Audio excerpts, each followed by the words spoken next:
Thrasher and Pipeman on W4CY Radio.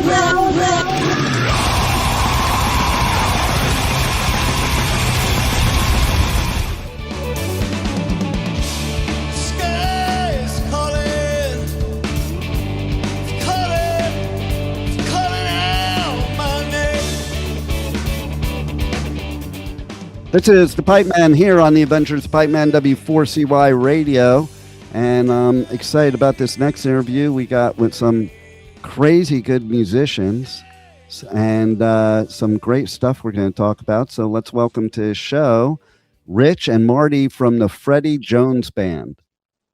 What's up, man? What's going on? My first question I have to ask, and I already know the answer, but I have to ask just for shits and giggles, is how come Freddy's not on this interview? Oh, man. I knew that was coming.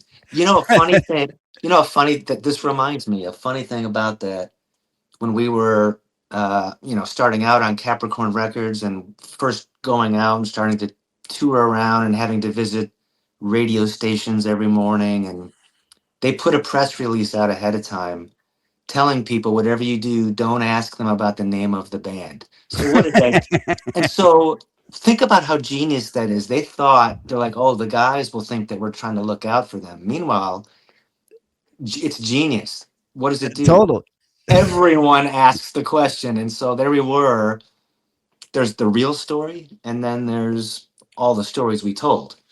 And that's the part I love, is the story, because I never ask about band names. Okay, I know better than that. I have too many friends that are in bands that like it's the worst question ever. Yeah. But I just think it's so funny that you have a band with the name of somebody, and everybody thinks that person's famous, and it's not even anybody in the band. Yeah, it was a college joke. There was a band before us, and they named the band after a buddy of theirs that wasn't in the band.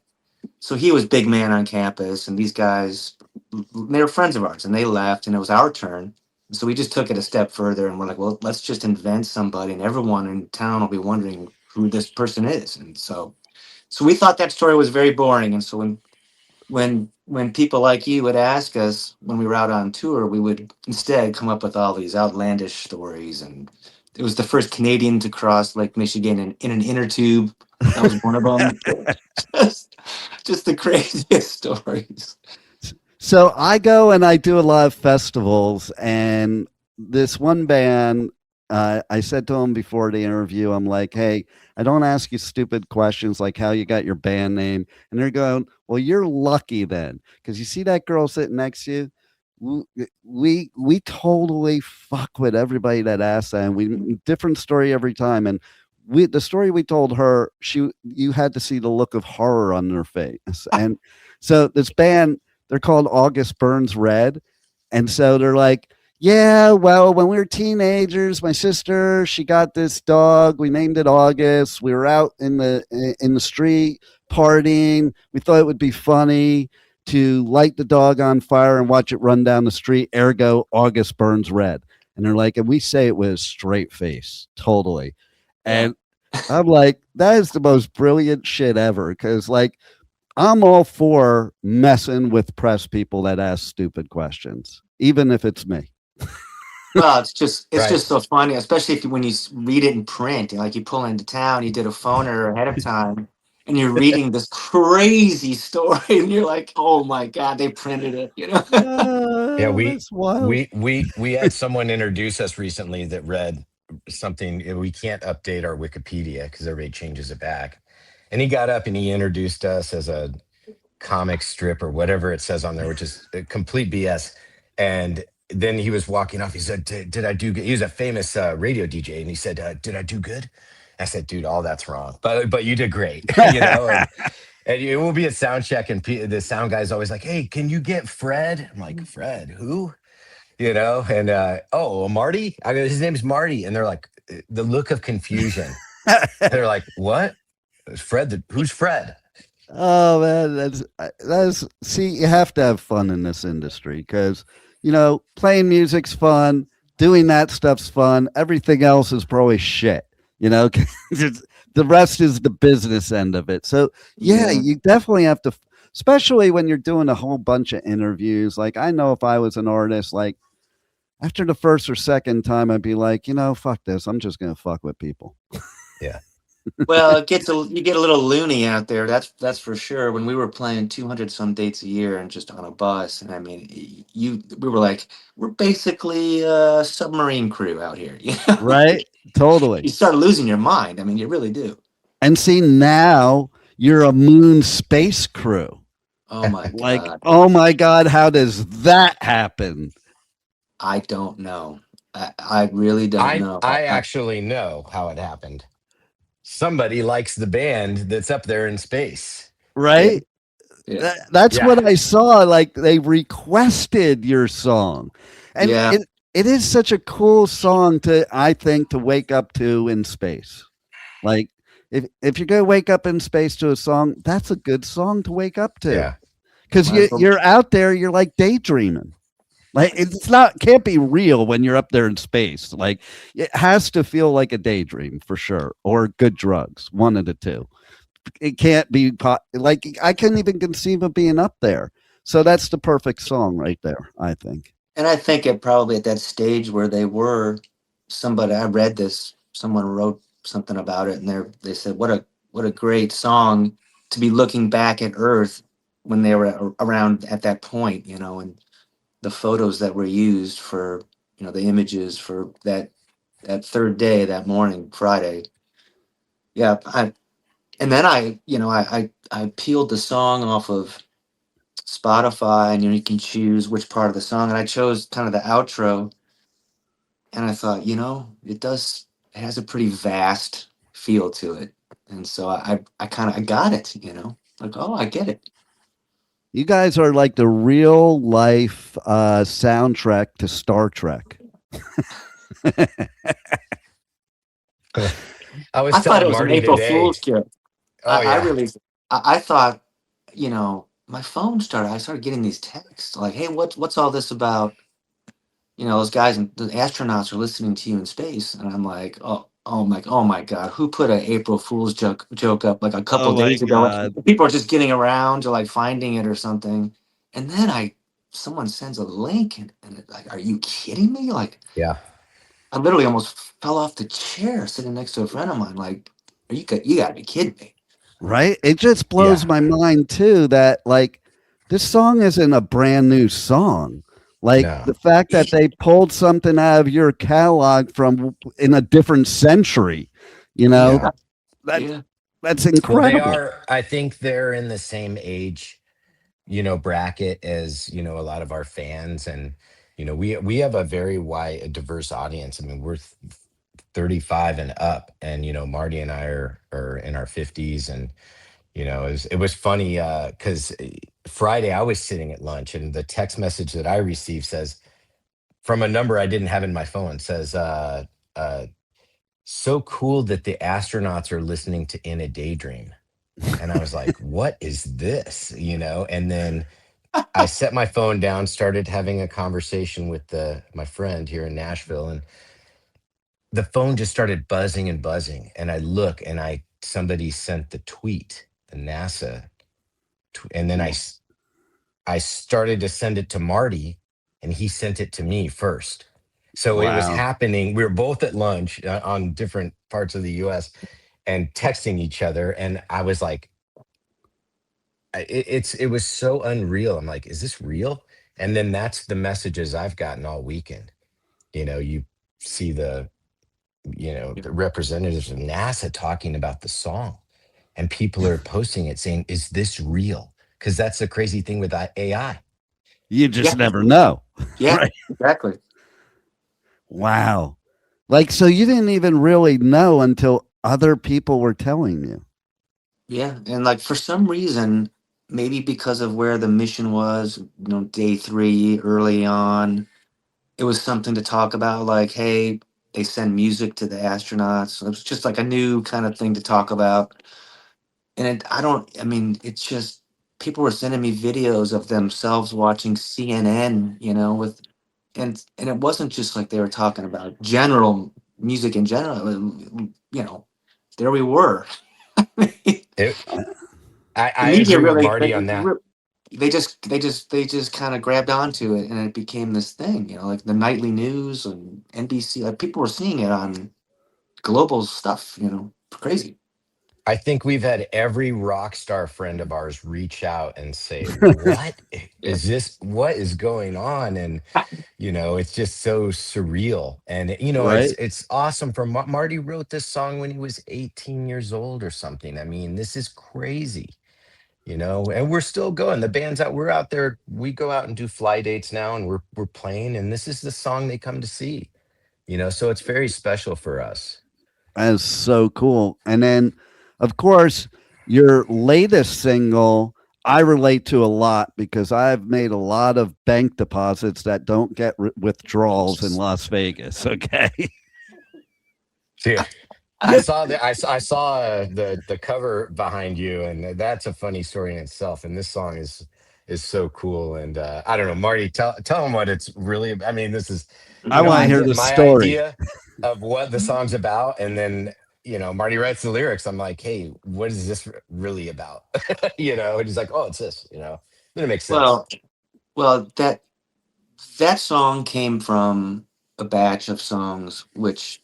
Before this one, a song "Connected" came out, and a song called "Mirror Ball," and these were all part of a group of songs that I was delivering for an album, and that for whatever reason we were going to tuck them away and use them for something else, a different kind of project, and then that never came to fruition. And Rich started reaching out to me, kind of one at a time, like, "Hey, let's go back in and do another one," and then. It came time to do another one, and we're like, he kept pressing me on this song. He's like, "We got to do No Money in Vegas." He's like, "We got to work that up." He's like, there's something there. And, the writing of it was really about, of all places to be with, you don't have much. It's a relationship thing. Yeah. You're looking out your hotel window at all of that glitz and all of the, all of that. And yeah, you're perfectly happy without any of all that stuff because you got each other. That's really what it tries to capture. I love that. This whole thing came together in a month, by the way. Wow. Like everything. The release of the song, everything. I mean, it was the song. I mean, Marty's demo is from years ago. It's almost like you woke up from a daydream. Yeah. And that girl on the front cover, everybody thinks that's AI. That's our friend Andrea Witt. She plays with Moby and Shania Twain, and she's a friend of mine that just happened to be on the phone with me one day, and somebody texted and said, "Man, we need a really good looking girl for the front cover." Oh, she is totally hot. She's whispering in my ear as we're interviewing. Yeah. Like she's telling me what to say to you guys. Literally, I was on the phone with her and I said, "Hey, do you have any photos that we could use?" And so that photo is actually just a photo that was taken backstage at a Moby That's show. such a Vegas photo, though, right there. Yeah, it's perfect. Like that, you couldn't have had her if you coached her done better. It was perfect.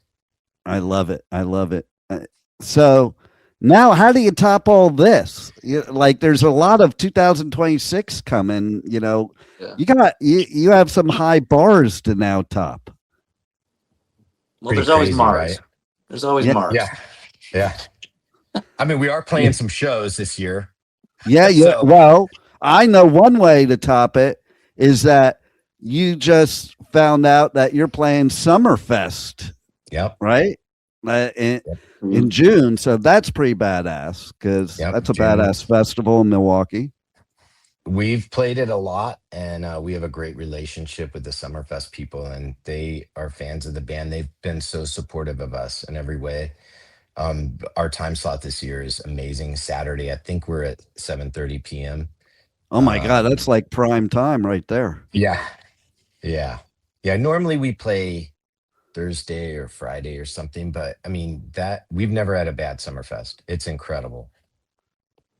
That's cool. Like I love when it's kind of still in that the wheelhouse. The geographically, it's in that that zone. It's close enough to Chicago, and everyone goes up Oh, there. totally. Yeah. Totally. And I always love to hear when artists praise festivals, because there's people that run good festivals and there's people that don't run good festivals. So I always like to hear when the artists like have nothing but good things to say, because if you treat the artist right, I think that's when when a festival is a success. Yeah, they've been not only wonderful to us. I mean, it's tough. We're an independent band the past 11 years. Yeah. And to get on some of those festivals, you have to have that. You have to have that big management or that agent that's got the pull. And we can go with any band. I mean, we could play with rock bands. We could play with anyone. I mean, the band is. We definitely take this serious, and we're excited about it. We go there to rock out. I mean, bands changed a lot since the initial "In a Daydream" Right. song. but without that song, we wouldn't be here right now. And I know it, and I think Marty knows it. And well, every band has that song, right? There's at least that one song that everybody just remembers, and everybody's like, they associate you with that song. Or I love when I'm at festivals and I'm with people that they're like, oh, I didn't know they played that song. Sure. Like Incubus, that's one of those bands that I've been with people, and it's like every song that comes on, oh, that's Incubus? Oh, that's Incubus? And it's like, I don't know, 10 different songs they'll say that about. And I'm like, see, that to me, that is a great song, because like people just never forget it. Whether they forget who it is or not, it doesn't matter. They just don't forget the song. And that's what's cool. And now you're up in space. Like, I don't know. I'm sure you guys are on cloud 9 when you started hearing that after the confusion settled and you realized it was real. Yeah, somebody said, for that one day, man, we might have been the most talked about band on the planet for one day. So actually, our publicist said, I think you are the most famous or most talked about, band in the past 24 hours ever. I mean, I could tell you when I got the email. I turned on. Yeah, every news I turned on talked about us. I was like, what is this a dream? And there we go. And then I got the email from Sean, and I'm like, you don't even have to ask me. Go ahead, book it. Like, it's just such a cool story. How many bands can you interview that their music was played on the way to the moon? Just saying. Yeah. I've done over 3,000 interviews. I think this is the first. I sang the national anthem at Wrigley Field in 2017 that summer, and it was 4th of July weekend. And I was in the middle of singing that song. And I thought to myself, because they'd won the World Series the year before.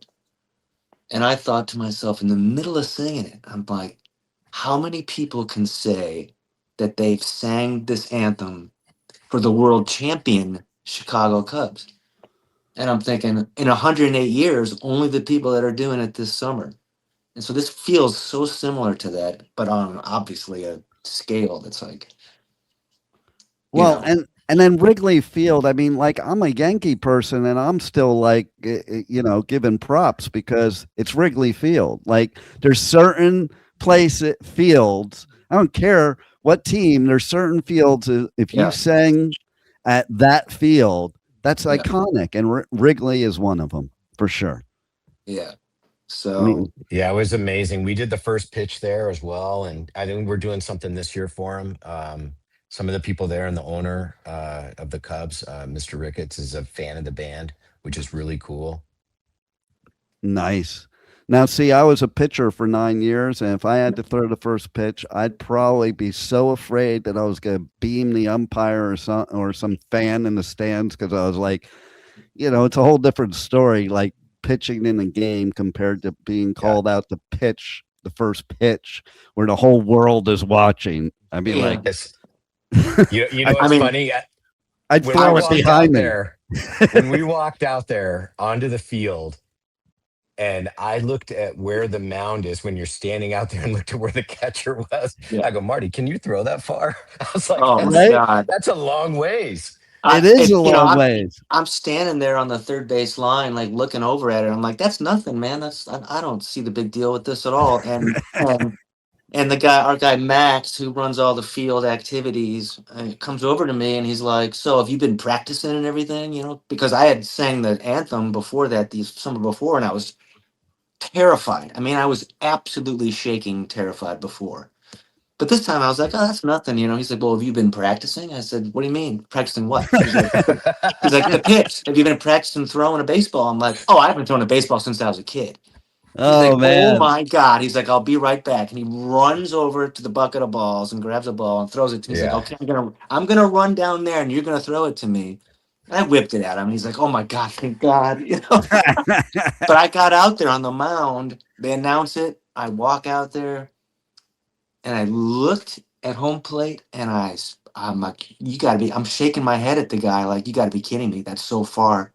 And he's like, go ahead. You know, I got it to him. It was all right. But nice. Yeah, he did it. He flung it. I was impressed, man. He flung it. Yeah, man, that would be like one of the most nerve-wracking experiences. And it's funny for people like us saying this because, you know, with the things that we do, you would think we're always nervous and stuff like that. Or we would never be nervous for something like that because we're so used to getting on stage or getting on mic. Fuck no, man. I'd be like, I hope I don't throw this ball behind me. I talk about that all the time. People think, oh, well, you're on stage in front of people like all the time, so you must be great at public speaking. And I'm like, no. You don't understand. That's like scripted. It almost feels like you're hiding behind the music on stage, and it's just going through you. You go in a zone. You go in a zone, like. Yeah. Just like me, anytime I go onto the mic, or I am a public speaker. Anytime I get up on stage and I'm doing speaking, right before I get on stage, man, I'm like, I don't know what I'm going to say. I'm going through my head, blah, blah, blah, blah, blah, blah, blah, blah, blah. And then as soon as the mic turns on, like some switch turns on in my brain and I'm in a zone. And then I get off and you'll recognize this. I'm like, man, I really sucked saying it in my head. And people are coming up to me, oh, that was really good. That was really good. Yeah. I'm like, really? Yeah. I think people don't realize that. Like, most of the musicians I've been friends with have the worst stage fright ever. Like my bro that was a head engineer at my station here, he was in a country rock duo. He was in a metal band in the 80s. And I used to go and have to pre-game with him before every gig because that's the only way he could get himself to not have stage fright to get up there. And he was really good. But, you know, I think we're all our own worst critics is what it comes down to. For sure. It's funny. The only time I remember us having stage fright a little, Marty, was remember when we were doing the iHeart thing with Macklemore?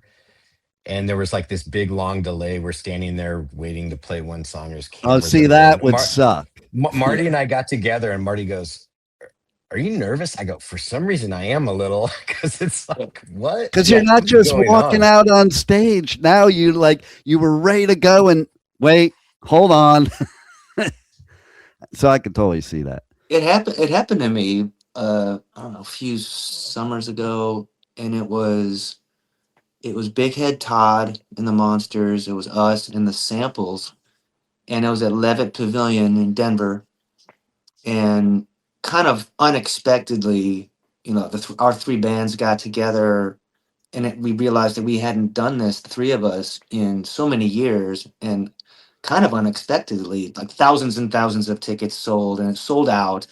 And I'm standing there on stage and I didn't really recognize what it was. And I'm like, I feel kind of weird, and this is a really funny, weird feeling. And I'm like, oh, I'm nervous. This is stage fright, you know.